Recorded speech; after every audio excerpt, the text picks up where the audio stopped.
Okay, we're going to talk about our first project packet. This is a table that you're not going to build. It's just a simple four-legged, four-aproned table, and it's a great way to introduce how we draw projects before we actually go into the shop to build them. So let's start first with, what is a project packet? Well, a project packet is always, for us, begins with a drawing. And if possible, that drawing is going to be orthographic. It'll show the joinery and it'll also have dimension lines. And hopefully you know what some of these things are, and remember, we'll define them here in a little bit though if you don't. And once you have that drawing with the joinery and dimension lines, then you can create a cut list. All that is completed, you show it to the instructor. Once you get approved, then you go build it. So that would be the beginning of the project packet. A lot of times with our projects, I hand you a step-by-step plan that you would staple to your drawing and cut list as you proceed, to the shop to build whatever it is we're building. So the first thing that I'm going to ask you to do for this assignment is to draw what you see here. So you'll probably need to pause the video, take a few minutes and draw this. Use a ruler and make sure that the lines are straight and clear, and you don't have lines crossing lines or things in the wrong spot, okay?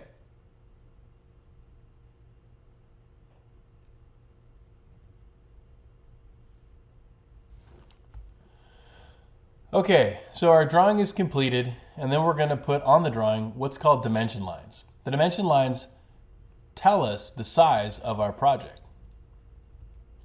They line up with the drawing, okay, but they don't touch the drawing. They are going to always have a beginning and an end, and a lot of times we use arrows, but you'll see slashes sometimes. And they're always going to have a dimension that will be in inches. So here's our dimension lines. They line up with the drawing, okay? It shows the very top of the table to the very bottom of the table. They have a beginning and an end. Their arrows are signifying the beginning and the end, okay? And there will always be a size, and that size will be in inches. So, as an example, this table, the dimension line tells us, is exactly 28 inches tall. The top is 14 inches wide and 14 inches long. Since it's a perfect square, the dimensions, or the grain direction doesn't show here on the drawing, but I usually tell you that when we get into the shop. The legs are a perfect square as well. They're 1 5/8 by 1 5/8. And since this is a tapered leg table, meaning it goes from some width and thickness at the top to a smaller width and thickness at the bottom, I put a little dimension line and the size at the bottom. So you can see here that the leg is 1 5/8 at the top, but at the bottom it tapers down to a 1 inch wide leg. Now that we have completed that, we're going to want to complete a cut list. A cut list is the exact dimensions of every piece of the project. It is going to always be written in this way. The first thing you're going to do is write the part name, and then the number of pieces in parentheses, thickness of the piece, a baby X, width of the piece, a baby X, and then length. So here's an example. If I was building a cabinet, it would have 2 sides. There's 2 of them in parentheses, 3/4 of an inch thick, 15 1/4 wide, and 20 inches long. I know this is review, but a review is good. So here's our cut list for this table. Top, legs, and apron. Those are the only pieces that we have. How many pieces are going to be in parentheses? So as an example, we only have 1 top, but we do have 4 legs, and you can see from this drawing, we have 4 aprons. The top is 3/4 of an inch thick. All of our drawings, I say, there should be no unknowns, but there are unknowns on this, and the unknowns that I give you the information to. So the top is 3/4 of an inch thick, and we can see from our dimension line over here that it's 14 by 14.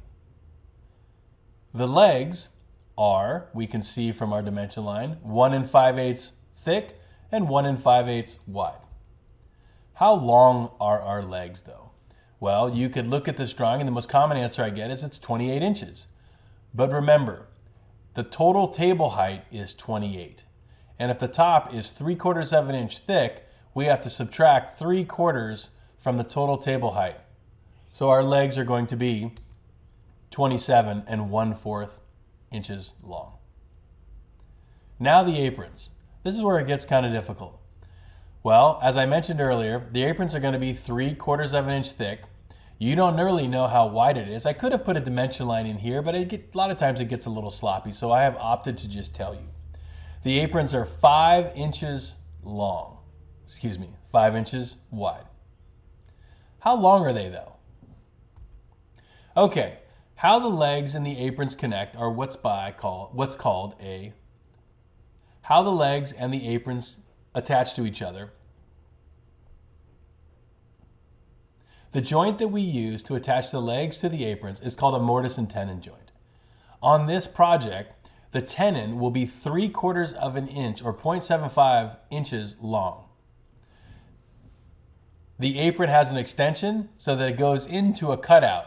The cutout is called the mortise, the extension is called the tenon.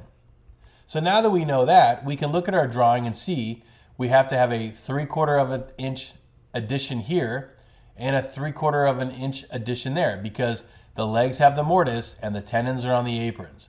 So this is going to go into both legs. So how do we figure that number out? Or how do we figure out how long the aprons are?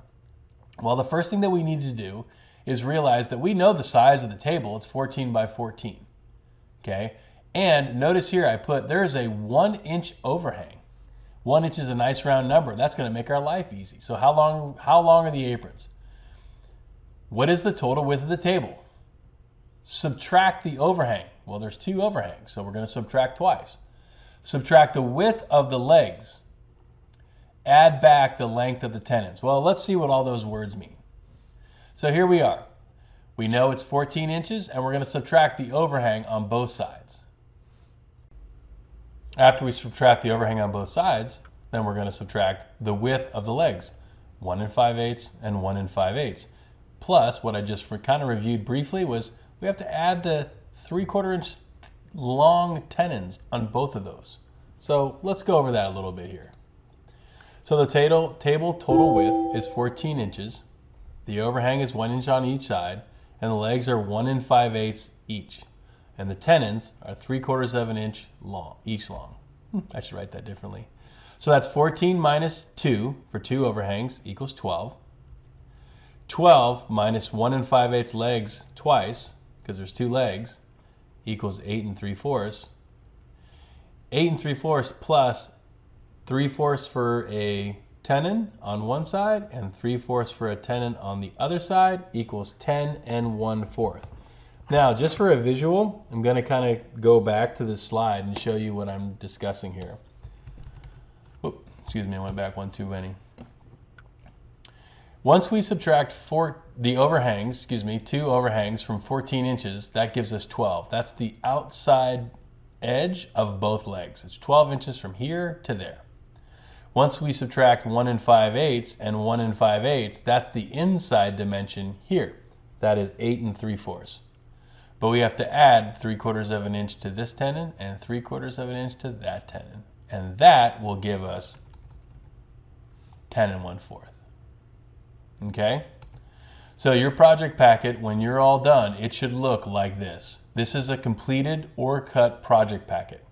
It has a drawing with as few unknowns as I think you could have right now. There's a lot of other stuff, but the drawing can turn into slop really quick. And as long as we kind of understand how we got this number and that number and being able to pull numbers off the drawing from our dimension lines, it'll give us a really good start on how we design stuff on paper before we go in the shop to build.